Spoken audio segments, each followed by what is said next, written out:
To always get the latest Game Tea, don't forget to follow us on social media. You can find us at Twitter at Game Tea Podcast X. You can find us on Facebook at The Game Tea Podcast, and you can find us on Instagram at The Game Tea Podcast. We post frequently, giving you podcast updates, posting gaming news, and the occasional meme. Check them out after the show, and thank you so much for listening to The Game Tea Podcast.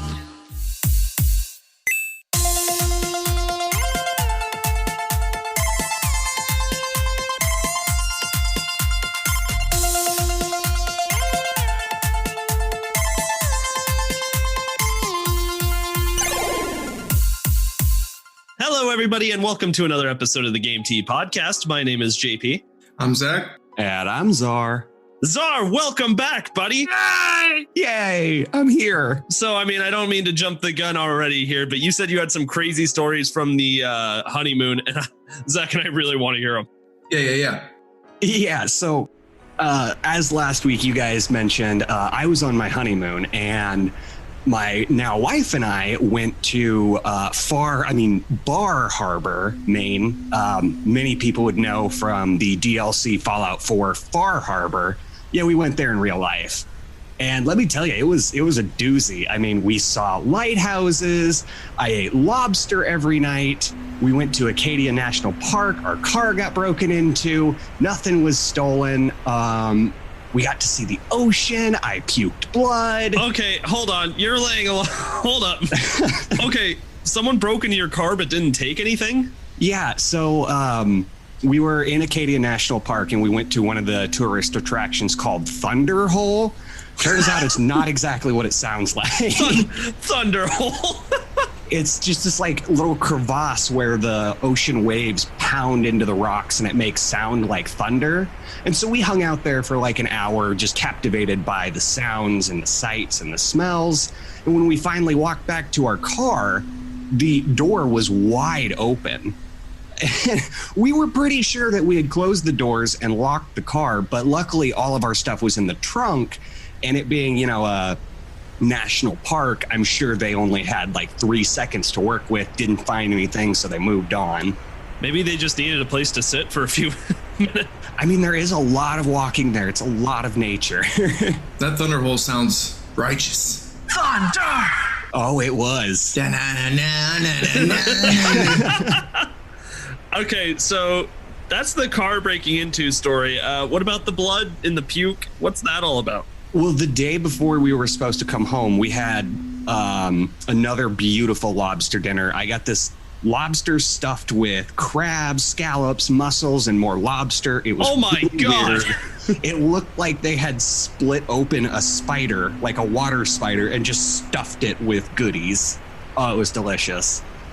But I don't know where along the line it happened, but we got back to the hotel room that night and I just was not feeling great. So after a while, I relieved myself, but it wasn't really food. It was like a lot of blood, and I almost went to the ER. So I almost didn't make it to this podcast, but we never figured it out. I just kind of toughed it out, went home, and been fine ever since. Zach, would it really be Czar's honeymoon if he didn't puke blood during it? I would hope. Lauren's just probably typical. Just minor brain hemorrhaging. Oh, he's fine. The funny thing was, I come out of the bathroom, I'm like, babe, I think I need to go to the hospital. I just puked blood. And she's like, oh, well, we'll just monitor it and see what happens in the morning. I think it should be fine. She's like, you're ruining our honeymoon. This is our last night here, and I will not have this. God. She's not wrong, but also... can you imagine going to the emergency room in this economy? Oh my God, sorry, no, you made the right call. She was like, are we gonna call the ambulance? We're like, no, you are not taking me in the bankruptcy paddy wagon. The bankruptcy paddy wagon. Oh, American healthcare. Oh. Okay, but besides that, just for the note, that you can't say that, JP. That's politics, JP. Come on, JP. Come on. Yeah, we're a gaming podcast. That's politics. Okay, other than the bloody puke and the car being broken into, though, great honeymoon. Oh, it was fantastic. I really want to go back there. the lighthouses, the ocean. It was all just so beautiful. And oddly enough, there was very little haze from all of the fires going on in the country right now. So it was just clear and shimmery. That sounds fantastic, man. Zach and I were... You're on the East Coast, baby. Fire's all West Coast, isn't it? Well, yeah. Fire! Anyway. Hey, JP, did you know there's a direct correlation when Czar takes a break from the podcast? There's bound to be some good Xbox news. Yeah, funny how that happens, huh? Yeah, it never fails. We're a solid 4 for 4. Man, I've taken a lot of vacations. I want vacation. All right. Czar, as a welcome back present, you get to do the itinerary. Ooh. Just for you, buddy. All right. So today on the podcast, we are talking about a welcome to Amazon. Activision does some things. A new company is formed from the ashes of a gigantic game industry.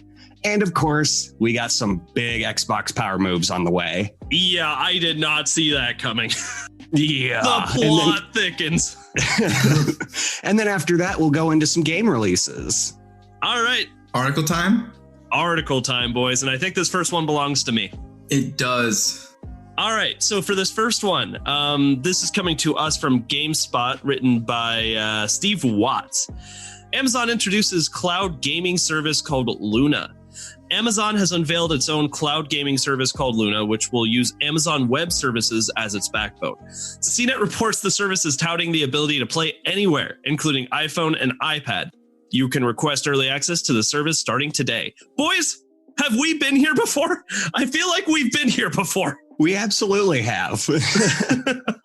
Insert clever Stadia joke here. First off, I love this because Amazon named their gaming market after my cat. My cat's name is also Luna, so they got my vote. Yeah, I'm sure they named it after your cat, Czar. I'm sure they're like, oh, Czar's cat, that's the name of our service. I post enough pictures of her. Someone got the gist. It's all you post, Czar. So I guess we can start this with, how do you guys feel about Amazon? Are you guys okay with them taking over the world? How do you feel? I think it's hilarious, and I'm okay with it because, like, the article goes on saying that Amazon is trying to combat the Google Stadia. But is the Google Stadia really even competition? I mean, from everything that this article has said, Luna is already leaps and bounds above the Stadia, and the Stadia has just never gotten off the ground. See, in my opinion, that's what Amazon wants you to think, because, I mean, if you go through the article and you hear more about the service, what's the difference between this and xCloud and Stadia? I don't see it. It's just supposed to be another cloud-based gaming service. And the reason why I'm so skeptical is because we've seen this before with Stadia, and Stadia was a huge flop. In every consideration of the word flop, Stadia absolutely failed. And I just don't see how Amazon is like, okay, but that's the other giant multi-billion-dollar corporation. We'll get it right. And in fact, I wanted to kind of read, if you look onto the article, Amazon is offering a Luna Plus game channel, which gives you an access to a library of games for a subscription price. During the early access period, Luna Plus will include a number of games like Resident Evil 7, Control, and A Plague Tale: Innocence, among others. Okay, this is interesting. It's going to cost $6 a month, and Amazon promises quality up to 4K with 60 FPS for some games. With what we've seen with Stadia, boys, do you think that this is actually doable? Zach, what do you think? Yeah, and I think you're going to get more into it with the article later, but basically, I think Amazon is much more set up with their infrastructure already. And by that, I mean, like, Google obviously has infrastructure, but not everyone uses all the Google infrastructure. Amazon has Twitch. That's an easy way to advertise to gamers and new people using it. Like, Microsoft partnered with Facebook Gaming, but come on, Facebook Gaming? Like, I'd rather be on Twitch 9 times out of 10. Hey, don't you talk shit on Farmville. All right. My eggplants are dope. And I'm trying to make sure I verify this, but I'm pretty sure you're able to use like any controller, but there is the optional Luna controller, which Google Stadia was not playing nice in that regard. Like, you had to go and buy the Google Stadia controller, and it was like an extra $50 and it wasn't anything special. So I think they're setting it up to where it's a lot easier to get into. Yeah. I think it's going to give them a huge head start. The thing that still sucks is these are all games that have been out for a while that we've all played before. And like JP, it's notorious for saying, why do you get a console? Why do you sign up for a service? It's to play the games. To play the games. And, you know, I think that Stadia and Luna would have kicked off a hell of a lot better had Xbox's Game Pass service not already been a thing that's available on Xbox and PC. Yeah, that's a really good point. What do you guys think about the subscription service only costing $6 a month? Well, it actually says that it's an introductory pricing that's only available during early access. Ah, that's how they get you. Yep. It's theorized that eventually their cost will go to the similar market of Google Stadia, which is about $10 to $11 a month. Yeah, absolutely. That's good speculation. I was going to say, I think maybe they could really do something even better with this if they included limited Luna to like Amazon Prime members or any sort of gold standard subscription based through their website, because they're all inclusive. Like if you get Amazon Prime, you get a list of infinite movies, TV shows, and other stuff. So why don't they include the games in that pricing too? Well, if it isn't about the money. I mean, that's fair. But Zach made the point earlier, and yeah, with this game library that they're using to launch. So here's a list of the games: Resident Evil 7, Control, Panzer Dragoon, A Plague Tale, Innocence, The Surge 2, Yooka-Laylee and the Impossible Lair, Iconoclasts, Grid, Abzu, and Brothers: A Tale of Two Sons. There's some good games in that list, but nothing that, in my opinion, would be super enticing for people to want to sign up for this service. Yeah, and I'm totally with you. Like, I mean, like, it's not a bad lineup. It's not. I mean, like, they're partnering with Ubisoft. Why wouldn't they wait until like right before Vikings is going to launch? What's the Valhalla? Valhalla is about to launch. And Immortals. Wait for one of those games to launch. I guess maybe this isn't their launch, so I guess maybe I'm a little too early, but that should be when they do like the release period. So like, hey, like you want to play this game? It's just $6 a month to come play this, and then, or maybe it'll be 12 by the time that those games launch. But yeah, because right now these games are all, I don't want to say irrelevant in a bad way, but they're like you know if you want to play those games or not already. We'll say that. Yeah, and most people already have played those games. Yeah, precisely. So as far as like the titles, they're not doing themselves a big service there with the launch. The final question, if you guys take a look at the controller, what do you think of the design of the controller at the very least? It looks very similar to an Xbox controller. Czar, this is clearly a Nintendo Switch Pro Controller knockoff. I mean, Xbox, I've said it a million times, Xbox has the most comfortable controller in the industry. So replicating Xbox's controller, or if you're Zach, the Nintendo Switch Pro controller, whatever you feel like hearing right now from your old pal JP. I mean, why not just copy and paste, make it look a little different, make the center button, home button look a little different. Bam, you got yourself a controller. And that's fair, because I mean, where do you go with controllers? Like if you are a new game industry, how do you make a new controller? Because basically they perfected the controller at this point. I think whoever made the N64 controller just kind of had a blindfold on and just started scribbling like a shape on a piece of paper. And then they're like, yes, I see it. JP, I swear to God. I swear. Oh, Zach, we're all Nintendo fans, buddy, but what was Nintendo doing with the N64 controller? Come on. They were the first ones to put an analog stick on. They didn't know what to do with it. Oh, that's fair. All right.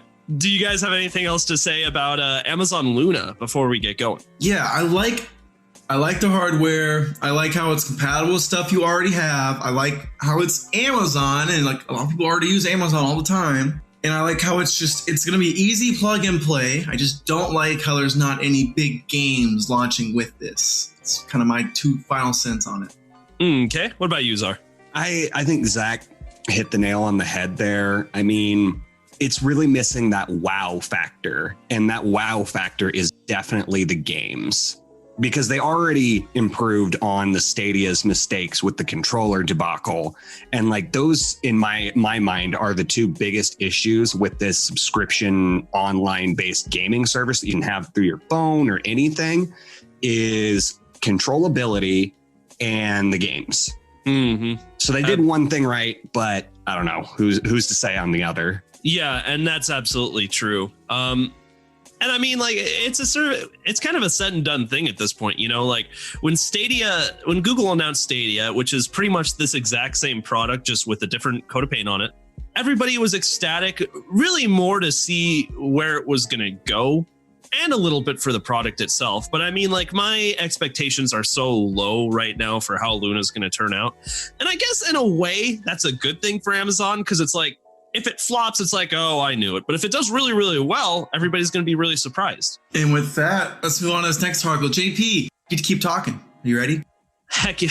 Am I ready to talk? Oh, I'm always ready to talk, buddy. Okay, so this next thing we're talking about is actually a tweet that was sent out by Activision support on September 21st, which is over a week ago by the time this launches, but is probably still going to be perfectly relevant. So the tweet is essentially a picture of a statement from Activision, and it says, reports suggesting Activision Call of Duty accounts have been compromised are not accurate. We investigate all privacy concerns. As always, we recommend that players take precaution to protect their Activision accounts, as well as any online accounts at all times. You will receive emails when major changes are made to your Call of Duty accounts. If you did not make these changes, please be sure to follow the steps provided.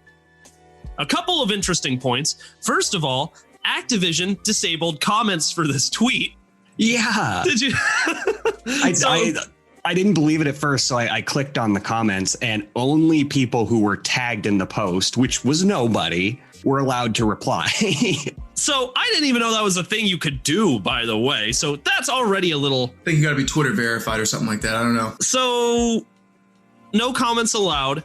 And there are plenty of people who are saying that their accounts have been hacked. And then Activision comes out with this kind of very defensive tweet, in my opinion. It's that guy going, everything's fine. It's fine. There's no need to worry. It's all fine. And it's just like, that didn't really instill a lot of confidence to me. Yeah, you know? We've covered a lot of articles just based off of like a singular tweet that really just branched out into a lot of aspects. But I think this is the first time we have gotten so much from one tweet. There's just so much speculation here. What is going on? Guys. Yes, Zach. I think you already said it, but don't you feel like these guys are making it worse by even saying anything? I think that the public deserves a statement that, you know, like, hey, we're looking into it. I think just the syntax and like everything else with this tweet, I think it just comes off as too defensive. Like almost like they're trying to figure something out. And I know that's complete speculation, but why did they disable the comments on the tweet? Why did this come off as such a defensive? Everything is fine. We are investigating everything. Everybody shut up. Yeah. And they kind of end it with, you know, it's not on our end if you've been hacked, but you could always talk to our support. Just like diverting the problem to a branch. And then they included a link to their website, basically kind of the tab on keeping your Activision account secure. To be honest, I haven't heard much about any of these Call of Duty Activision accounts getting hacked. Well, that's because none of us play COD. Yeah, I was going to say, I mean, that doesn't mean there's not a problem because none of us are big COD fans. Still, I mean, if you are one of those people that have had some type of suspicious activity on your account, you can go find that tweet from Activision, and they included a link to essentially their website where that you can change your password and they give you tips for protecting your account. But overall, this seems a little shady. And that's basically it. I mean, just kind of, we wanted to give you guys the warning if there is something going on with your Activision account. Like, I guess it's been happening to enough people where Activision felt like they needed to tweet about it to kind of put people's minds at ease, even though they didn't really do that. And that's pretty much it from Activision. Zach, what is next on the docket? Hey, hold on. I hate Activision. All right, my turn. All right. Speaking of my hate for Activision and why I hate Activision so much is because of Blizzard. And that was like the first episode of the podcast. So shout out to all y'all true listeners. Appreciate you. Episode 1, baby. Blizzard Mayhem. All right. So anyway, speaking of that, Dreamhaven may be rising from the Blizzard Activision ashes. Ooh. So guys, Dreamhaven is founded by one of the co-founders of Blizzard Entertainment, Mike Morihime. And he left Activision Blizzard to pursue this company. Wow. So kind of a big deal there. He, I'm trying to think, it was him. I think it was 3 people founded Blizzard Entertainment back in like the 90s. But they weren't called Blizzard Entertainment. They were called something else at the time.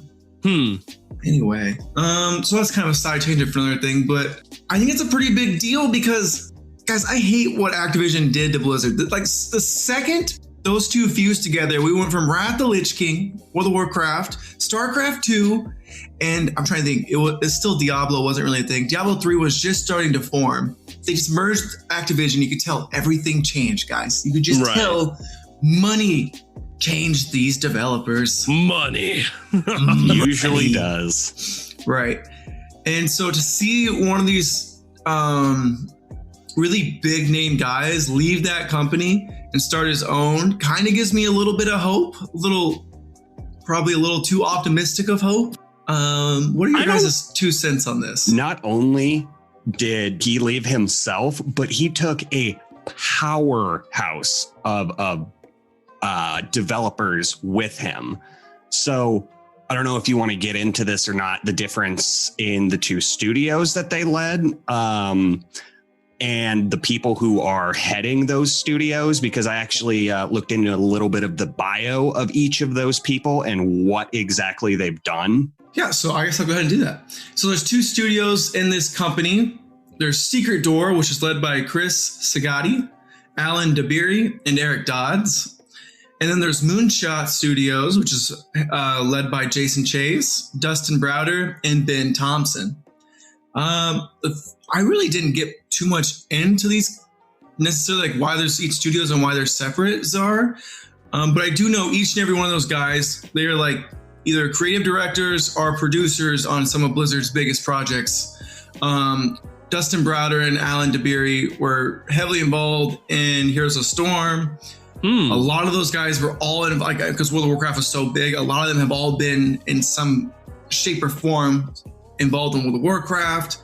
I know 2 of those, I think it's Jason and Ben, were involved in StarCraft 2. So yeah, these guys have pretty prestigious resumes. They really do. They've got a lot of big hitting talent that's coming to this studio. And I know, trying to speculate on the reason why Mike left Blizzard is kind of up in the air, but I am expecting some pretty good things coming from this game studio. They've got a lot of talent. It looks like they've got a lot of creative direction. I think this is going to be a pretty big, heavy hitting studio. I think it could possibly be a pretty big competitor in the future. And that's why I think it's worth keeping an eye on it.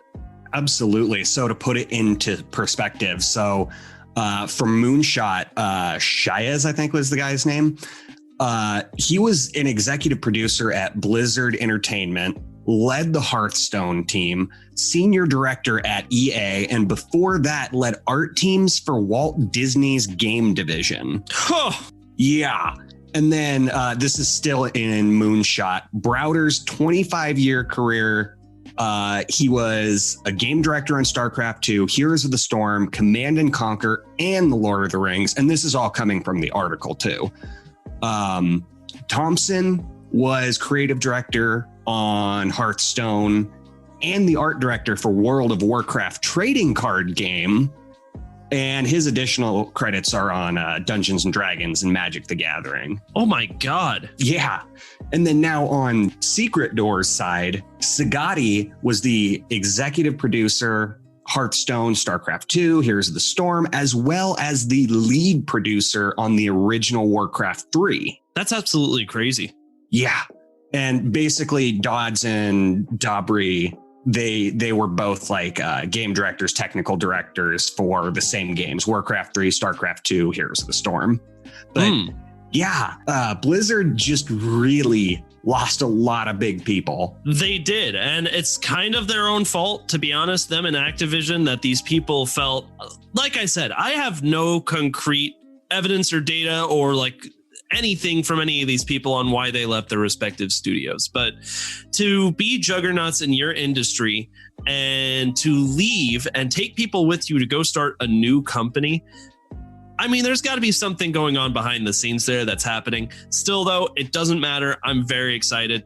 Zach, probably nobody is excited about this more than you are, though. What's the kind of games that you're excited to see or that you anticipate is going to start coming out of this studio? That's funny that you say that. Because I think it's going to be a long time before we see any games. I think there's going to be a lot of hiring that goes on here. I just hope they just bring back that Blizzard world building. Like, they are so good at creating these brand new worlds with all this lore. And it just felt like the Blizzard well was dry. And now they're kind of like, okay, screw this Activision. We're going to try something new, do our own thing and take our time with it. Because when you want to make a new world, you have to take your time with it. Mm-hmm. So I have no idea, JP. These are some of the most creative people in the industry. Gosh, I hope it's something just breathtaking. I don't know. It could be anything. I know it's kind of like a non-answer, but it's going to be a while. I want to say like probably 6 years down the road before we even see a game. Wow. Yeah, we'll see what happens. But I mean, like, with any product that comes out of studios like this, it's going to be worth the wait. I'd rather have them take the time to make something great, even if we aren't able to enjoy it for like 5 to 6 years, because they know they have to get off on the right foot here. You know, they can't spend 2 years creating a game from scratch, putting it out and then having it flop and then having the studio go under. That's stupid. You can't have your studio go under from the first game you make. Precisely. So I think that wasn't a bad answer at all, Zach. I think you're absolutely 100% right. All right, I'm gonna tweak that question a little bit because Blizzard has a very notable trend in the games they produce, either being fantasy or sci-fi. And so I want to know, Zach, in your speculation, do you think that their first game is going to be fantasy, sci-fi, or just none of the above, something completely different? Fantasy. Fantasy? I'm gonna go fantasy. I'm feeling fantasy too, just based off of their website. I mean, people from Blizzard, people from Disney, people from all over this crazy industry, fantasy is their forte. Hey, your forte is my forte. You dig? All right, guys. Anything else you wanted to talk about regarding Dreamhaven? Yay! That's all I can say. Good point, Zach. I'm so glad that Activision's losing some important people, and I'm so glad that it's people that can make hopefully a positive difference in this. Damn, you really do hate Activision. Moral of the story: Zach is hyped. Zach is hyped. All right, Czar, we've got one more article today, and you probably are very excited to talk about it. Oh, I'm so excited. So, little backstory. I discovered this article and texted it to you guys while I was on the plane waiting to go to my honeymoon. Me and my wife were just kind of scrolling through Facebook, talking a little bit, waiting for the plane to take off. And all of a sudden, I scroll over some big Xbox news. Dude, big doesn't even cover it. This is huge. This is a game changer. Oh yeah. So this is coming from directly on Xbox.com. And as announced by Xbox on Monday, September 21st, so last week, Xbox will acquire ZeniMax Media, the parent company of popular video game publisher Bethesda Softworks, for $7.5 billion. That's a good chunk of change. Expensive deal that Microsoft has ever struck. I think in comparison was Mojang, the people who made Minecraft, for like $4 billion, maybe even $4 million. Huh, I thought that was Mojang would have been more than that, to be honest. Yeah, but that was like way back in 2016. So this was actually one of the largest acquisitions in the video game industry ever. Like, Xbox shelled out a lot of coin for this one. And the ramifications of this means that the Elder Scrolls, Fallout, Wolfenstein, Quake, Starfield, and Doom will all be owned by Microsoft, and those series will be added to Xbox Game Pass.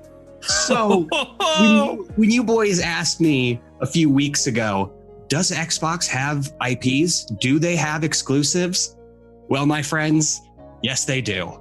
They sure do. Oh, yeah. Oh my God. They heard you talking shit, JP, and are like, you know what? Fuck you. We're buying a whole new company. Oh my, no, they really did. They're like, oh, I'm going to show this dumbass. This grows Microsoft's creative studio teams from 15 to 23. Oh my God.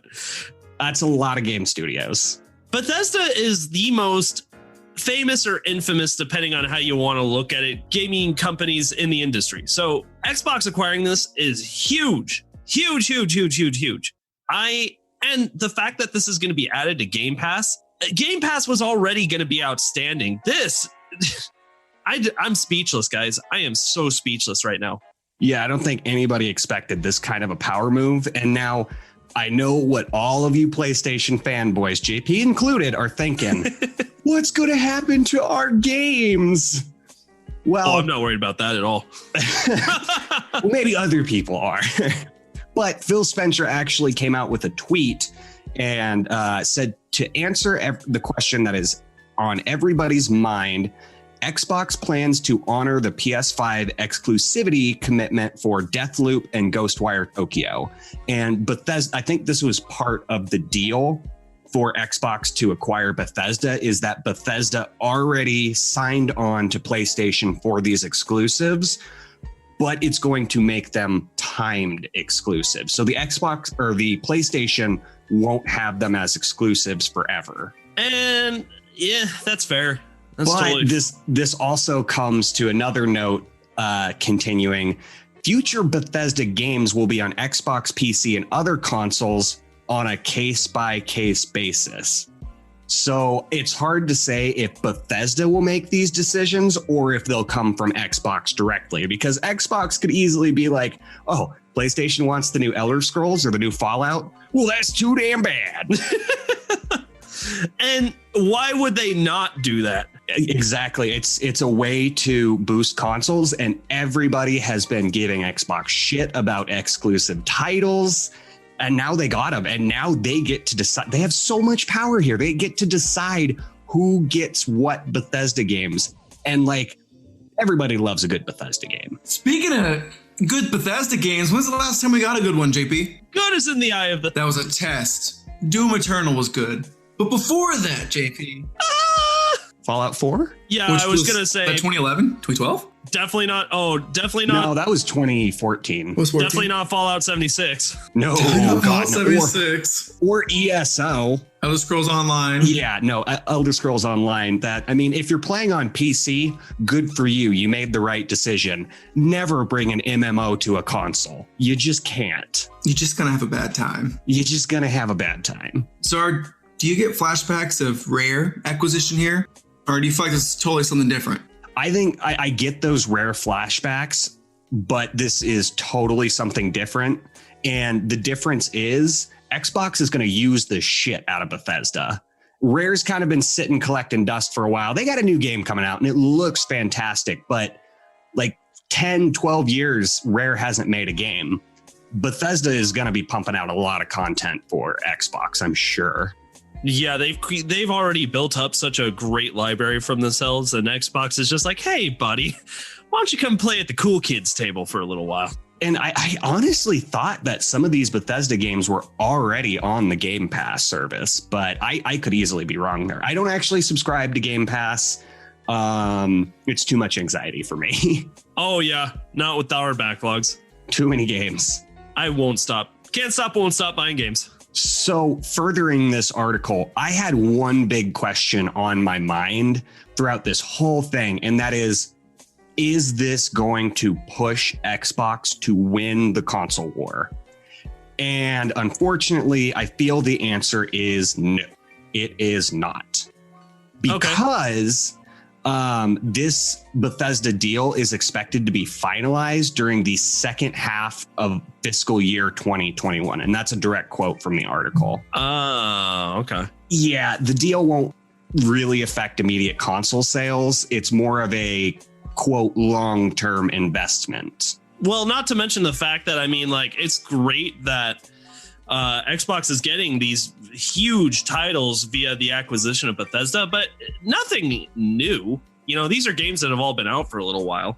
Oh, yeah. And I noticed, Zach, in the script that you asked, can they do this? And yeah, I didn't even know if they could do this, but it makes so much sense. I mean, instead of building your own game studios and acquiring like indie developer studios, which you should still buy indie developer studios. They deserve their limelight too. But buying these huge, heavy hitting industries, this could be the way of the future. I think we're going to see a bidding war between Xbox and PlayStation over these third-party developers. Oh my God. Some of them won't cave. Some of them will keep to their guns, but I think we're going to see a lot of Bethesdas out there. Have you guys been Is seeing... this allowed? Is that allowed? Have you guys been seeing the memes of like people crying and it's like Bethesda when Microsoft actually makes them finish a game? Microsoft when they make Bethesda make a game without bugs. Oh, it's so true. And I'm really glad you brought that up, because there was a quote further down in the article from Pete Hines, Bethesda's senior vice president of PR and marketing. He says, "We're still Bethesda. We're still working on the same games we were yesterday, made by the same studios we've worked with for years. All of those games will be published by us." Continuing, saying, "The deal allows us to make even better games moving forward. Microsoft is an incredible partner and offers access to resources that will make us a better publisher and developer." So you're going to finish some games now? So you guys are going to finish your games? You're not just going to leave me to the endless void, constantly falling through rocks? Looking at you, Fallout 76. Yup. Hey, now, Elder Scrolls 6, you got to imagine that's going to be an Xbox/PC exclusive, right? Oh, it's got to be at least timed. That's going to be a big hitter. But I mean, that's not even speculated to come out until 2022. I'm so excited for that game. All right, boys. Is there anything else you wanted to add to this before we get into some game releases? Go Xbox. Yeah, I got to give it up to Xbox. That is some big news. Good for them. Big power move. I'm excited to see what they do for Bethesda. All right, first on the upcoming game releases, we have Blaston for the PC and VR coming October 8th. Next, we have Game Dev Tycoon for the Switch on October 8th. So if you hate every game that you play made by somebody else, make your own. Make your own damn game then, if you're so smart. After that, we have Eichenfell for the PC, PlayStation 4, Xbox One, and Nintendo Switch on October 8th. Mortal Kombat 11 Aftermath All Hallows Eve Skin Pack for the PC, PlayStation 4, Xbox One, and Nintendo Switch on October 8th. Ride 4 for the PC, PlayStation 4, and Xbox One on October 8th. The Uncertain Light at the End for the PC, October 8th. Finally, not on October 8th, we have Ben 10 Power Trip for the PC, PlayStation 4, Xbox One, and Nintendo Switch on... It's hero time.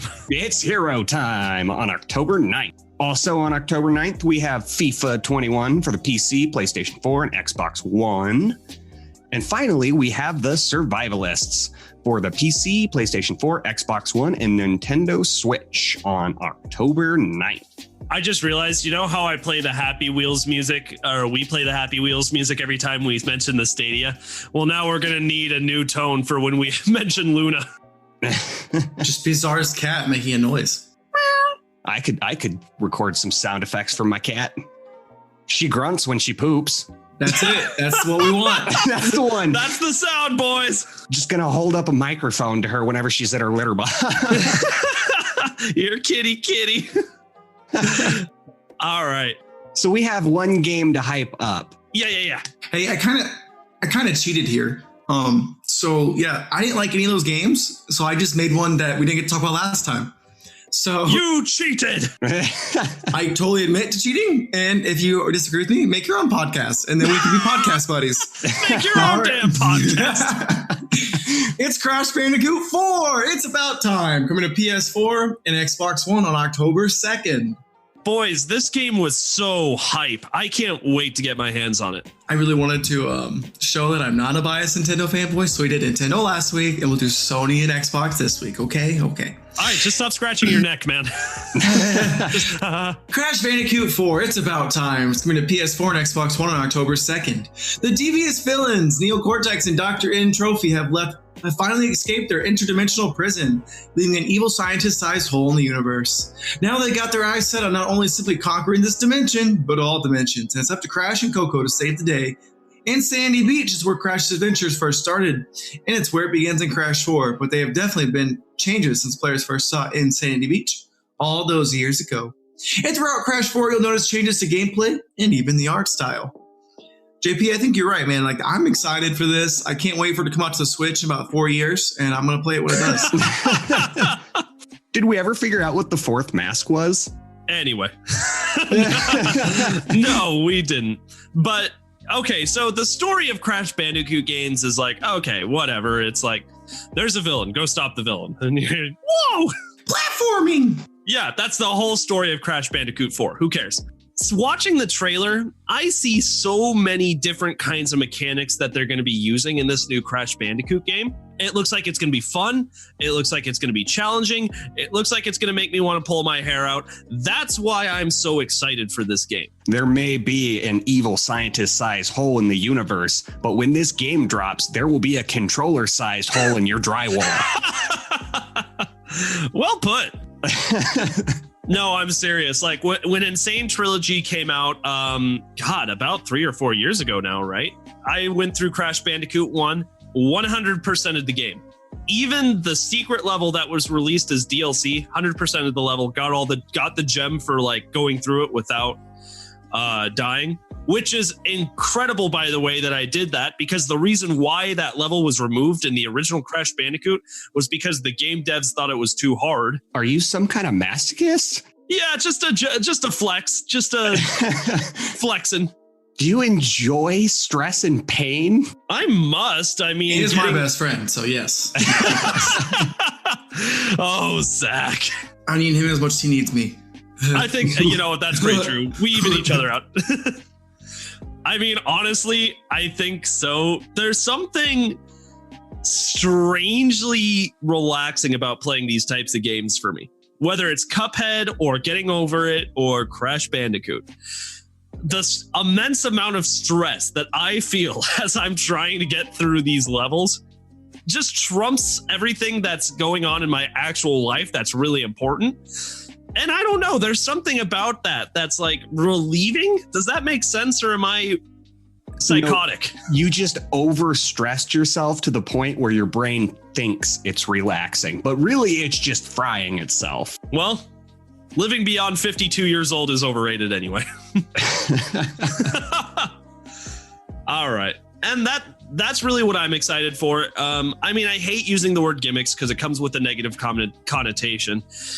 But there looks like there's a lot of like gimmicks that this new Crash Bandicoot is going to be utilizing really, really well. It looks colorful, looks fun, it looks fluid. It looks like the movement is going to be very, very easygoing, yet at the same time very precise, because that's exactly what we've come to expect from a Crash Bandicoot game. And I can't think of a game that deserves to be hyped up more than Crash Bandicoot 4 right now. It's about time. You think you'll still die if like a laser touches your little toe? Let me put it like this, Czar. Whoa! Nailed it. That was pretty good. Thank you. Whoa! All right. I think that about wraps it up for this episode. Thank you all so much for joining us on another episode of the Game Tea Podcast. We will see you in the next episode.